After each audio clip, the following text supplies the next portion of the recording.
उतने ही ज़्यादा आपको आशीर्वाद मिलते हैं। ये ध्यान रखिएगा। प्रभु चरित्र श्रवण करने से शांति मिलती है, आनंद मिलता है। आनंद मिल रहा है कि नहीं मेरा बताइए? हाँ कि ना? जो कुत्ता भी हाँ बोल रहा है। श्री राम कथा श्रवण करने से आपको मिले ना मिले, हमें तो मिलता है। अब देखिए वहाँ पे हवन कुंड से धुआं आ रहा है। अब गर्मी लगेगी, आप किनारे में बैठ गए हो, आगे में इतना सारा जगह है, बैठ जाइए। नहीं बैठना, कमर बैठो। श्री राम कथा केवट प्रसंग करते हैं हम। अब केवट जी बड़ी मुश्किल से ना, आप ही के जैसे थे वो लोग। केवट बड़ी मुश्किल से, जैसे आप राम बड़ी मुश्किल से बोलते वैसे बड़ी मुश्किल से केवट गंगा किनारे उतारता है।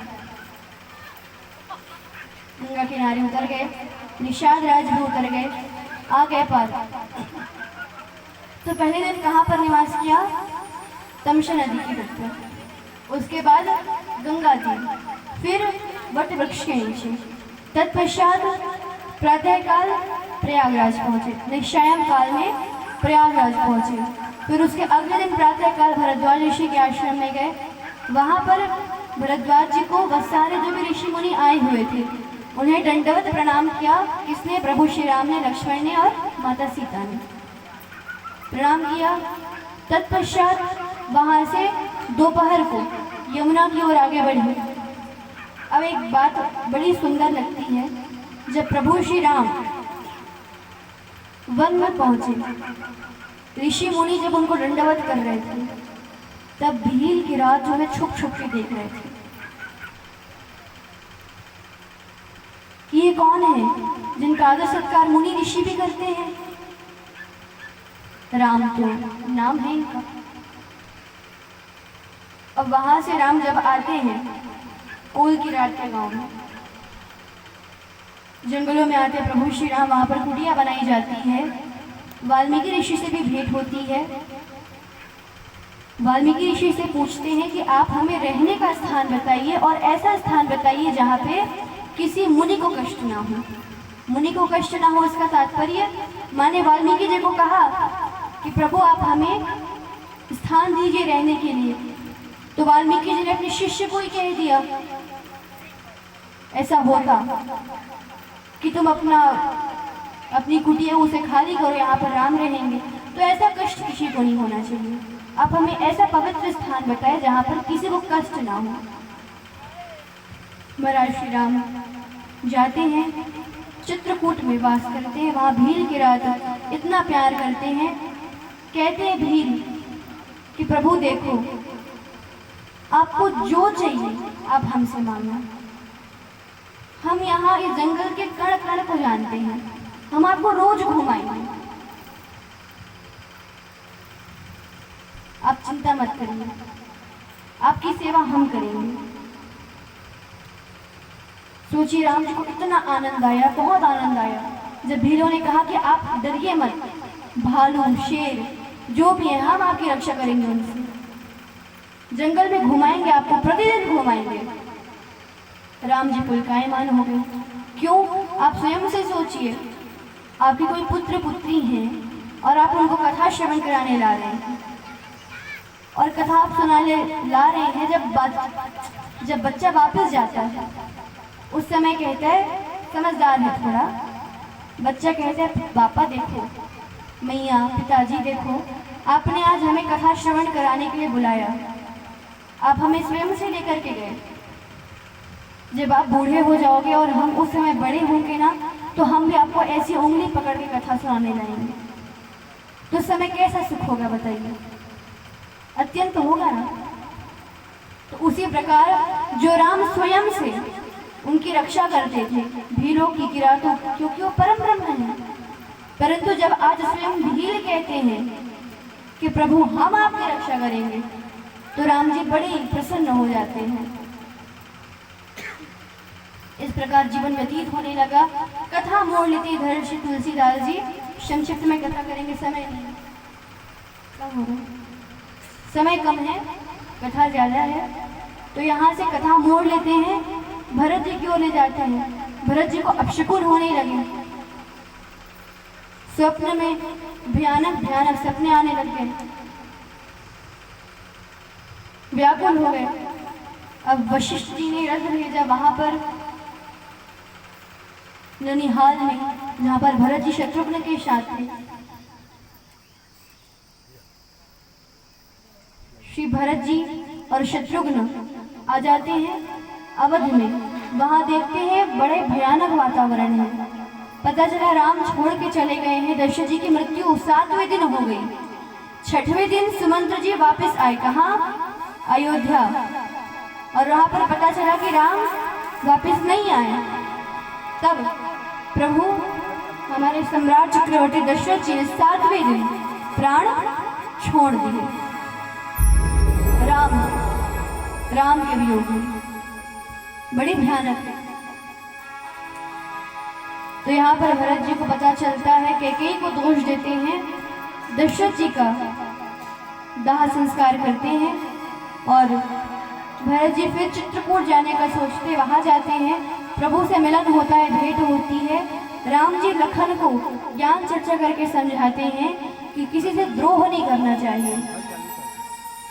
प्रत्येक व्यक्ति द्रोही नहीं होता है, भाव अच्छा होना चाहिए। दशरथ जी जाते हैं वहां पर।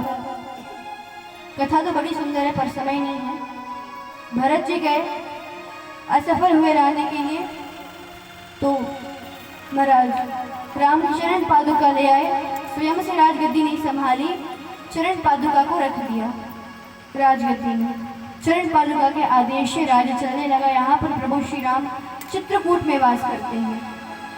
अब आगे चलते हैं, दंडकारण्य में रहने लगे। वहां पर पंचवटी में कुटिया में रहने लगे प्रभु माता सीता के साथ। एक दिन शूर्पणखा आती है वेश बदल करके और बोलती है कि देखो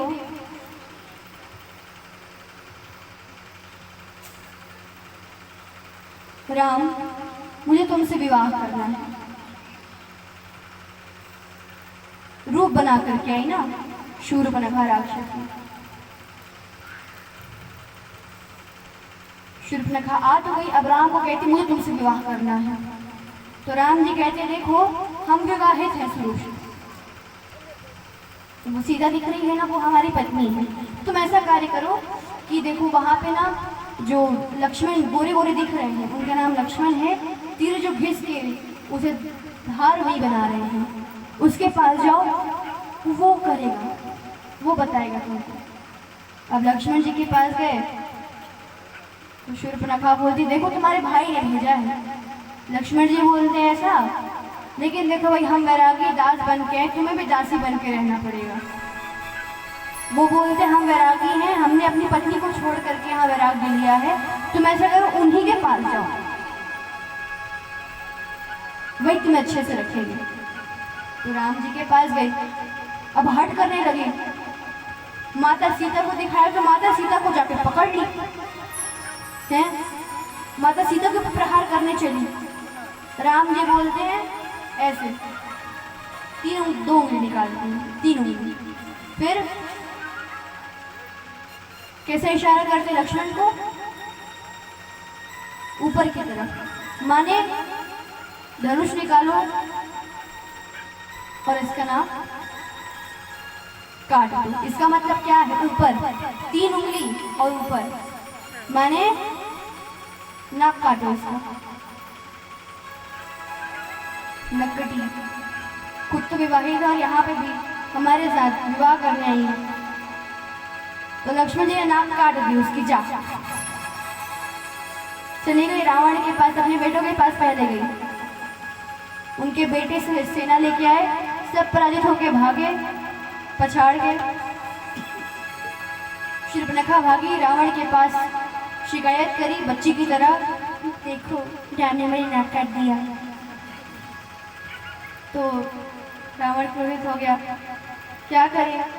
उसने सोचा सीता का हरण करते हैं। मारीच को आज्ञा दी, मारीच को सोने का मृग बनने को कहा। मारीच ने कहा देखो हम तो नहीं बनेंगे, वो जो राम है ना उसने पिंगफन का बाण मारा था तो हम 100 योजन दूर फेंकाए हैं, अब हम नहीं जाएंगे। तो रावण ने कहा ऐसी बात है?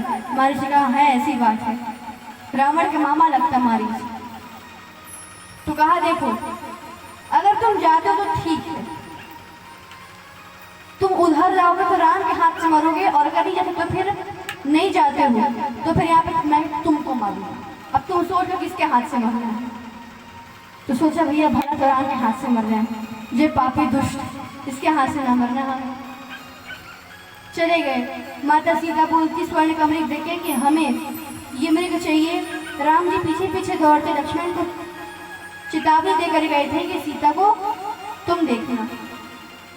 माता सीता भला बुरा कहती है, लक्ष्मण जी ना चाहते हुए भी चले जाते। लक्ष्मण जी को पता था कि माया भी है, माया है, फिर भी इतने कठोर वचन कह दिए कि लक्ष्मण जी को जाना पड़ा।